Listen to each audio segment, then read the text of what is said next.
The key to a fulfillment for dogs isn't just allowing them to do fulfillment. Okay?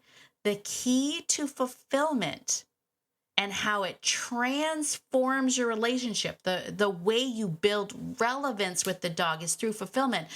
But it's not just allowing them to do the fulfillment, it's delighting in their fulfillment. It's being a part of their fulfillment, partnering up with them within that fulfillment and delighting in it. All right, that's what we're talking about today. Hey, are you someone who's tired of being ignored on your walks? Here is something that is actually going to work, and it is going to blow your mind. We're getting back in it today, talking about the lessons I learned from the dogs that I loved. Let's get into it. Ready to have a calm and peaceful life with your dog without the stress of those fear-based behaviors? Hi, I'm Tracy, and I've been there, overwhelmed by all the conflicting dog training advice and unsure of what to do next. But now I help dog lovers like you simplify your life with your dog by building confidence naturally, fostering trust, and addressing those fear-based challenges. So, if you're ready, stop chopping those chicken wieners and let's get to it.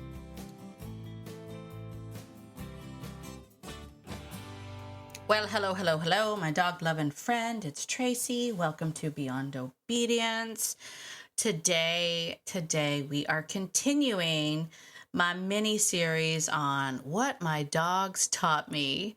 And I have a great story today. But before I do that, a little tiny bit of housekeeping that I have to fess up. Confessions of a dog lover. I am really great with dogs. That sounds boastful.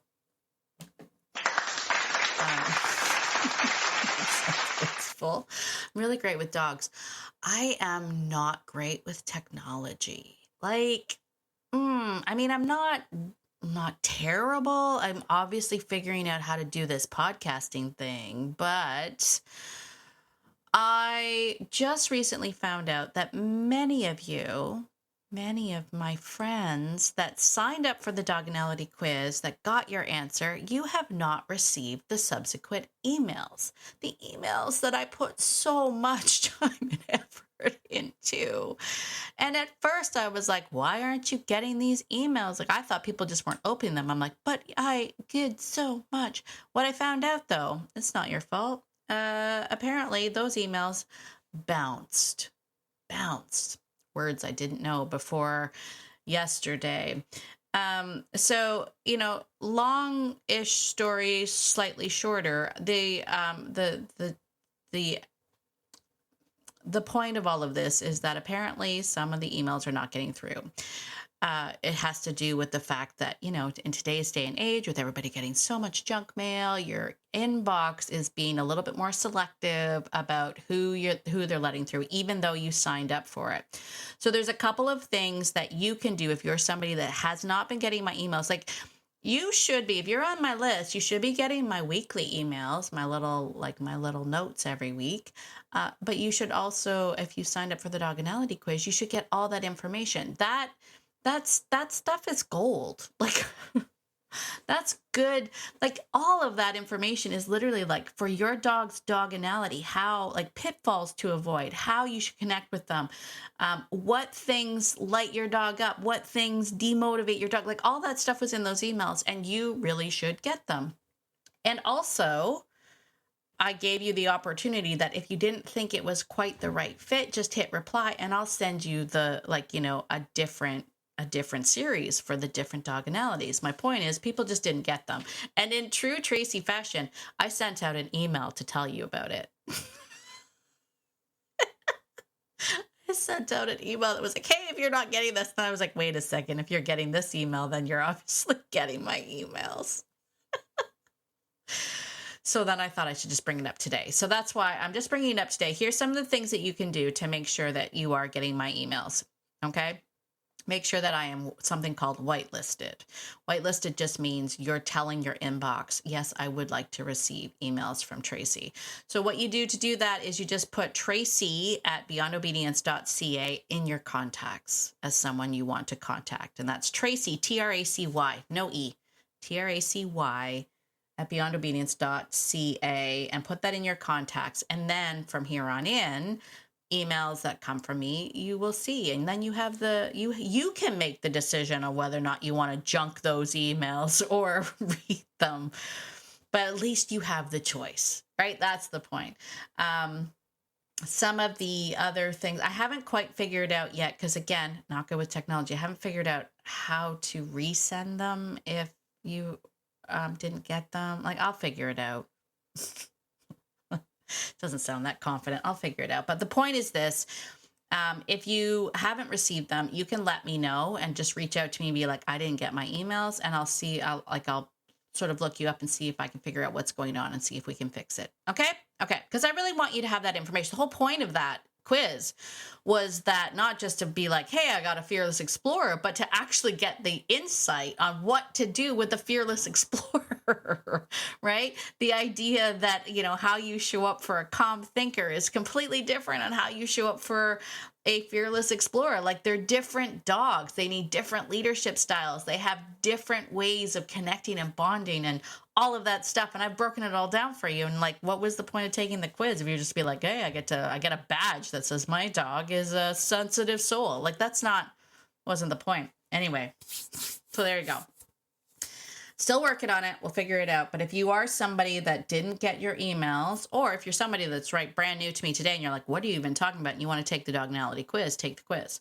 You can do, it's a little fun personality quiz for dogs so that you can figure out how you can show up to be the best version of yourself for your dog. Because the idea of it, I'm getting on a tangent here, but the idea of it is that we want to embrace the dog's innate being, like who they are, what they are, their genetic desires, everything about it. We want to really take that, embrace it, and then find a way that our partnerships amplify it. Right? We don't want to squash the dogs. We don't want to fit them into our little container boxes of what we think a dog should be. We want them to be able to express themselves, give them some autonomy and all of that sort of stuff, and be a partner, walk this journey with them. That's the whole point, right? So, if you're new to me, I don't really talk about training and cookie cutter training and this is how you fix that. You got a dog that pulls, this is how you fix that. I talk about how can I connect with the dog? How can I be somebody that the dog wants to follow? Because everything, and I mean everything in your life gets easier. Is it easy to do? No. Does it take time? Yes. But once you do this, once you take the time to do this, once you learn to connect with a dog on that level, everything else gets easier. Trust me, so much easier. Slippery slope though, because then you end up with a lot more dogs. True story. And yep, you end up with a lot more dogs. All right. Today, I am continuing my series of what my dogs taught me, the dogs in my life, the stories and the lessons learned from the dogs in my life. Last week, I talked about that incredible journey that I took with Jace, the husky from Texas. I also told the story of Apollo, the lessons that I learned from having an RBE confident dog that had high prey drive. Today, I'm actually going to tell the story of a Basset Hound named Chuckles. Now, I will tell you that if you've been a long-time listener of the podcast, you might have heard the story of Chuckles.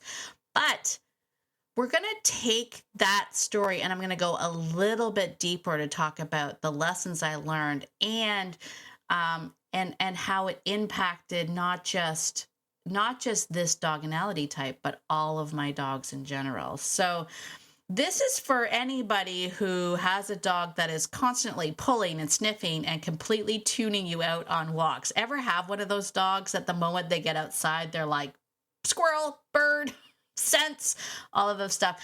I will tell you, for my doginality fans now, Chuckles was also a right brain extrovert who was confident, but a much different vibe than Apollo.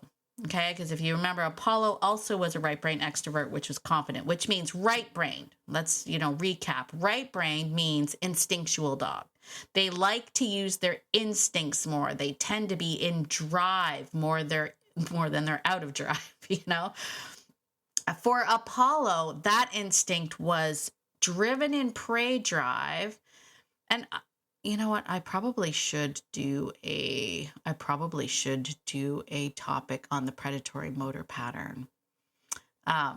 Because that's where these dogs differ. So for Apollo, he was a right brain extrovert, which means he was driven in prey drive. He's confident.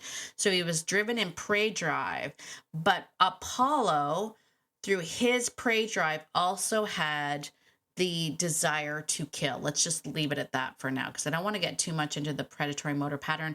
Perhaps, actually, that's a great idea. Perhaps we will talk about that on one of our lecture talks in the Living Beyond Obedience group. Let's do that. Give me a pen. Do I have a pen? Somebody send me a note. Tell me that that's a great idea. I will talk about, I'm trying to find my notes out. I will talk about that in the Living Beyond Obedience group. So if you're not inside the Living Beyond Obedience group, you should be, because as I mentioned, the new thing that Paisley and I are doing inside that group is we are actually doing once a month some lessons and talks. Why can't I not find this? Technology is so hard. There we go. Technology of Living Beyond Obedience. Hold on. So unprofessional. We're going to do predatory motor pattern. Predatory motor pattern. I'm sorry, you're going to have to stick with me. I have to write it down now because hashtag bed applause. I will completely forget. Okay. So let's just leave it at that for now. If we will do a talk on the predatory motor pattern, which will help you significantly if you have a right brain extrovert dog that is confident, because the difference between those dogs lies inside that predatory motor pattern. So having an understanding of that will really, really help you out.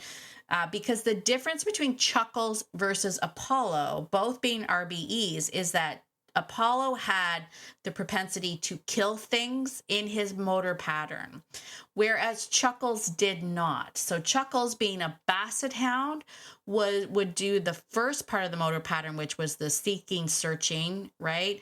But not necessarily the chase, a bit of the chase maybe, but certainly not grab, bite, kill, bite, all of that stuff, right? He didn't have that in his pattern. That still makes him an RBE. It still makes him a fearless explorer that is very, very heavily inundated by the environment, but slightly different than Apollo, who wanted to kill everything and tried to kill all of my barn cats and stuff.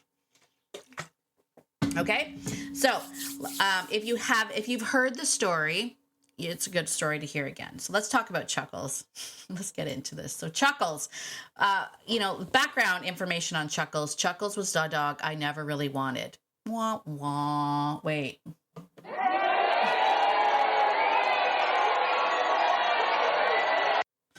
Yeah, I'm going to be real with you. I'm going to be 100% real with you. The scent hounds, if I'm being honest, they kind of drive me a little crazy. And I have my experience with them. I used to rescue research beagles. I lived with many, many, many a research beagle. But the thing that frustrated me is I'm very much a like straight line thing, like A to B kind of a person. Like when I go for a walk, I just want to go down the street, that kind of thing. I didn't really care for the weaving, winding, backtracking of the scent hounds. And so when my husband brought home a Basset puppy and was like, we should keep this dog, I was like, no, what do I need? What do I need a Basset Hound for? No one needs a Basset Hound. And now all the Basset Hound owners are just like, boo, boo.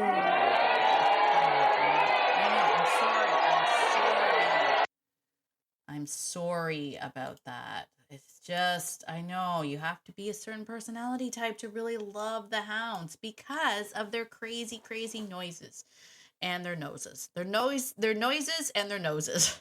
They're like four legs. Like they're four legs and a nose. That's what they are. They don't walk in a straight line. So But my husband was like really, really sad. Like he's like, "Oh, you have all the dogs and I have none, and he matches my truck." And I'm like, that's not a reason to get a dog. But I ended up being like, fine, you know what? That's fine. At the time of Chuckles' arrival, we had 3 Newf girls, and our little Newfoundland girls, that were about the same age as him. So I literally threw Chuckles in the puppy pen with our 3 Newf girls, and I was like, learn to be a Newf because I don't have the patience or the time to do this. So when we would go out for walks, this is a true story too. Maybe not my finest hour, but when we would go out for walks with Chuckles, um, because I'm like, I don't want to like constantly have you pulling and sniffing and wandering all over the place. I was walking a lot of dogs. What I would do is I would sandwich Chuckles in between 2 Newfs. That's how I got him to walk. That's how I got him to walk straight. I would put 2 Newfs beside him so that he couldn't really veer off and follow his nose. And it worked. It worked brilliantly. Like he was the Basset creamy filling to the Newf Oreo. Like, I don't know. It worked really well.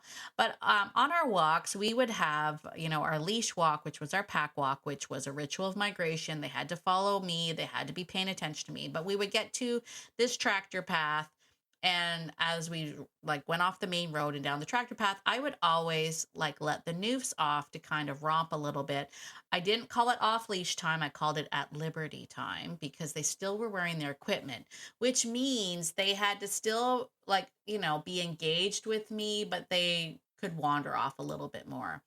And the moment that we got Chuckles, I could no longer let all the dogs off. I had to keep him on a leash, obviously, because he was a Basset, so he would have just wandered off, and then I never find him again, right? So I'm not gonna lie. When I first started, I was like begrudgingly walking him, like I was like, "Ooh, Chuckles!" Like I give him the length of a leash, obviously, to sniff and whatnot. But I was like, "Oh God, Chuckles!" Like because I used to like my off leash time as well. Like Anyway, one day I was doing that. I was letting Chuckles sort of walk around and sniff and all of that stuff. And I thought, you know what? I'm not really being that fair to him. Maybe what I'll do is I'll follow him and let him go wherever he wants. Like I'll just all in, follow him.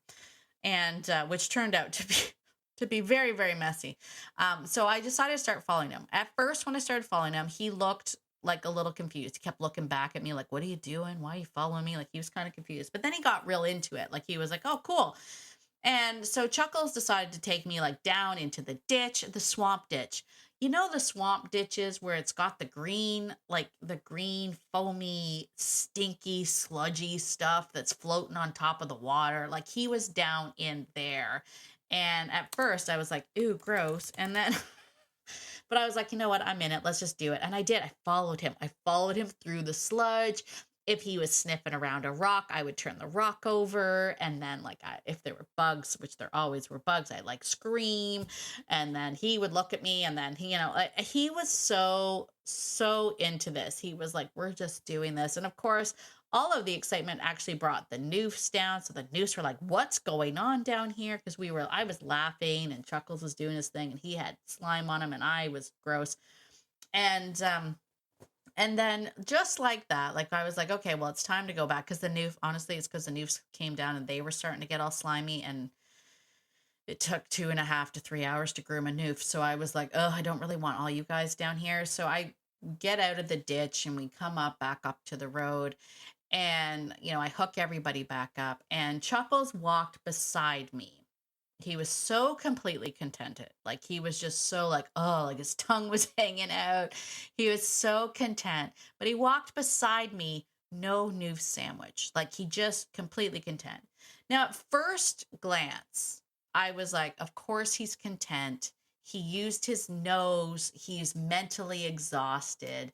That's what was happening here. But what happened in the subsequent walks is what ended up being the most magical thing, and where the lesson lies. Because as I kept doing this, the more that I did this, I started to realize that Chuckles didn't need his Newf sandwich to go to the tractor path. Like on our way out, I used to always start him off with the new sandwich, and then on the way home, I let him walk back and he didn't eat it. But I started testing it, and he would just walk beside me. And I started realizing that even though he hadn't yet had his fulfillment, the knowledge and the patterning that he would get fulfillment was enough for him to lock in and engage in the pro-social behavior of walking with the pack. And that is incredibly powerful.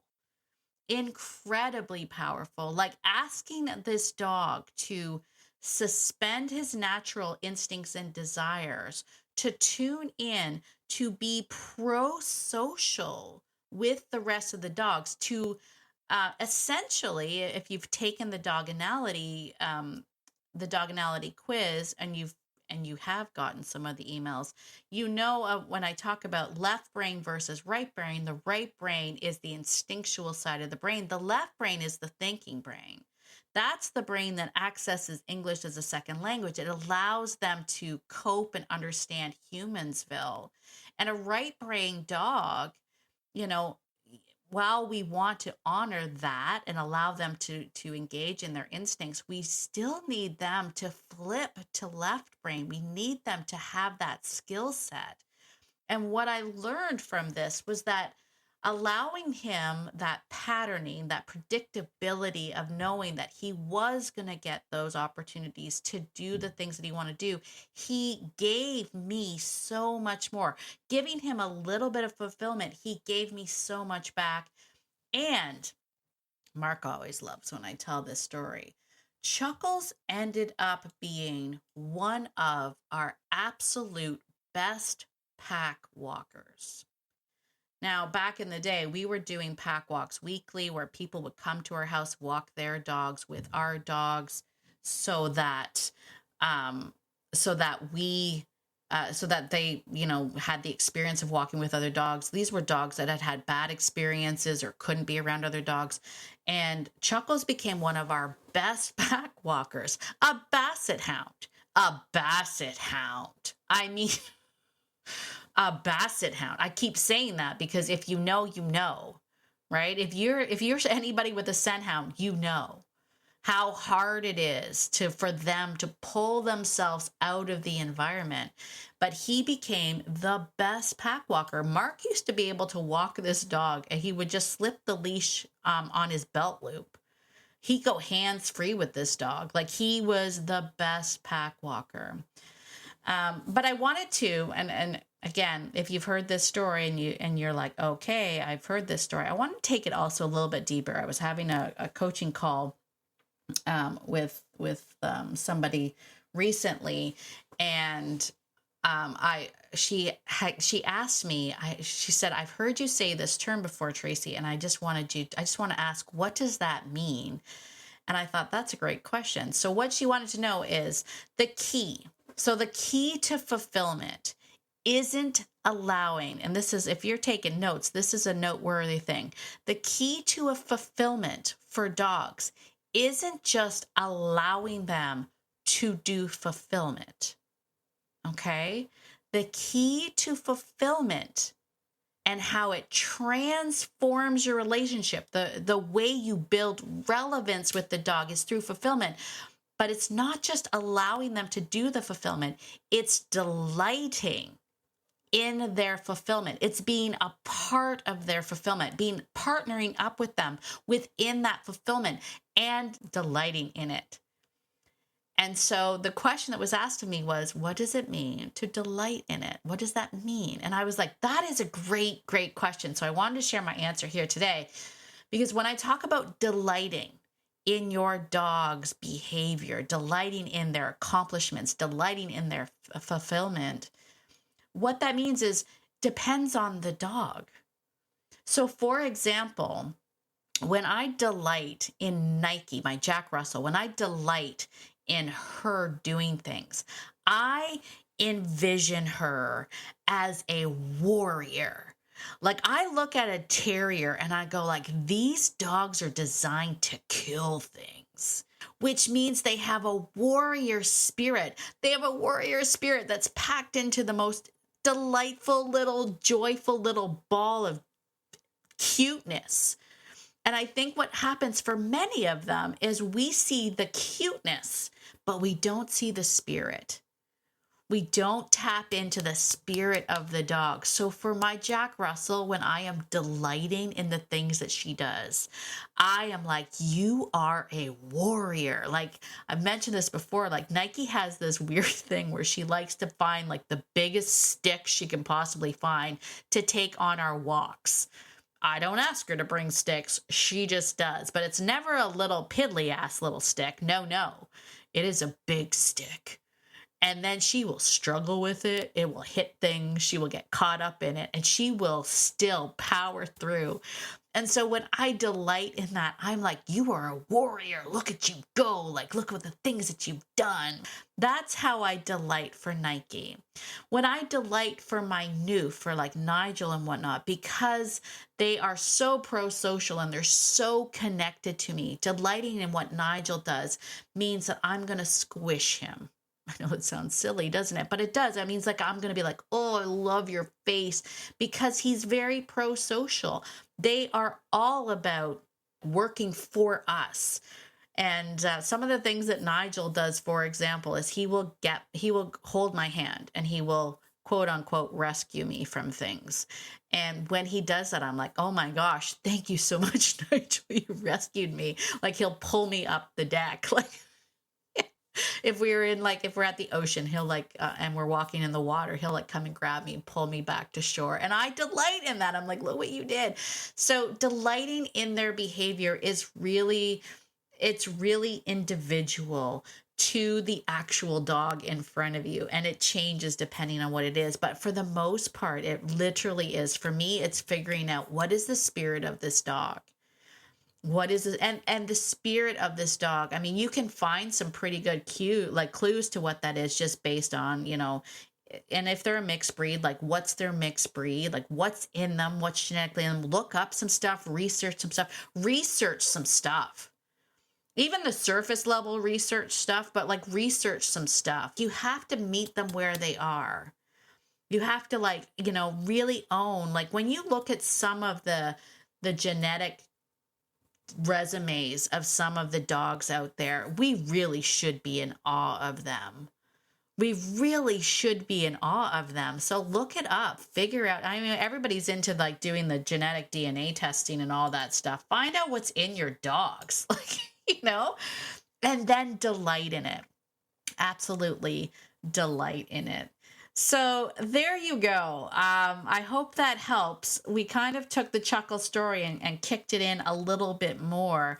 This idea that it's not just letting them fulfill themselves. It's about being a part of it and delighting in it.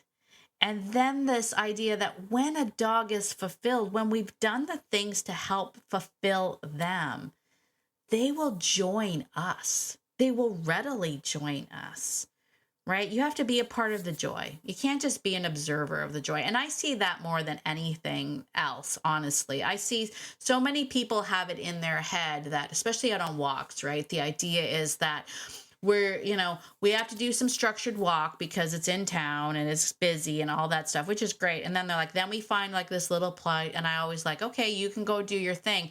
And the person is always standing off to the side, giving the dog the length of the leash and letting them sniff. And they're not a part of it. They're not even a part of it. And I guarantee you, mentally, they're not a part of it. Mentally, they've checked out and they're going, oh my gosh, I got to pick up the dry cleaning. Does anyone pick up dry cleaning anymore? I don't even know if that's a thing. My parents used to own a dry cleaner, so I used to know how to do dry cleaning. Anyway, but like you're picking up your dry cleaning, you're like thinking about your grocery list, you're thinking about work, you're doing all the other stuff. You've checked out.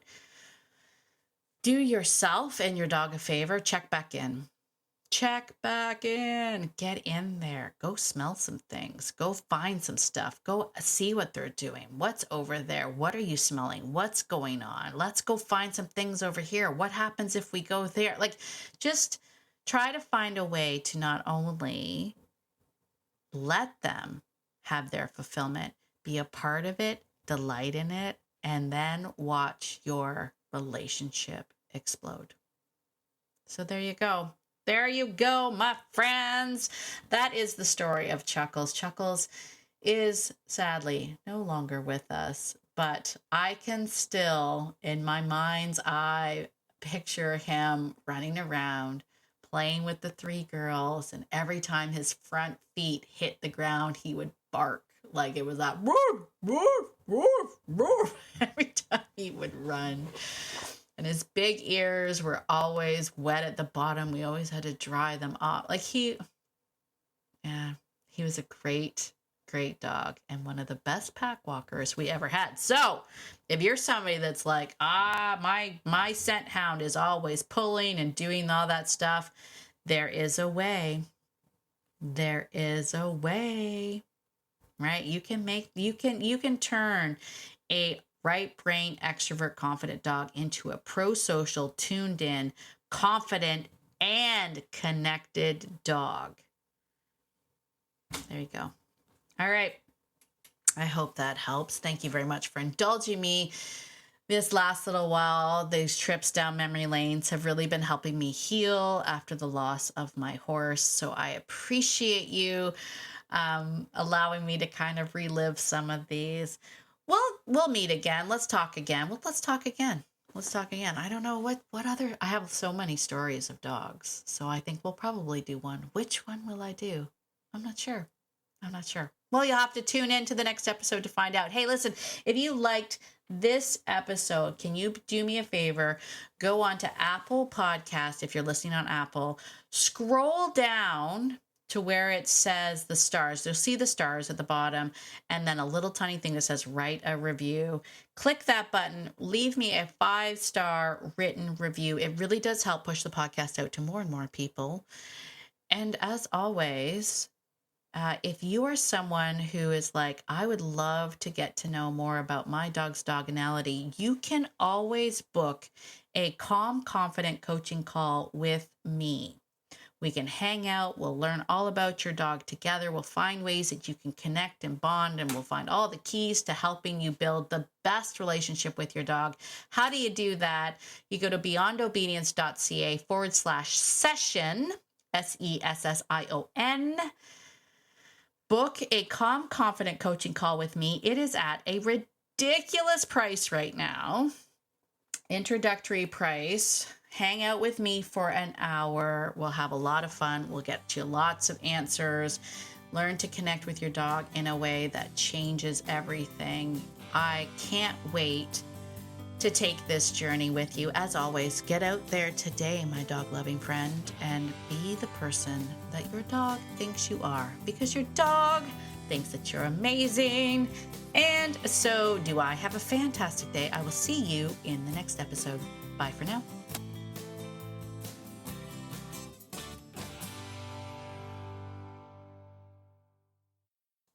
Oh, and one more thing. This podcast is meant for entertainment and education purposes only and is not meant to replace hands-on professional training.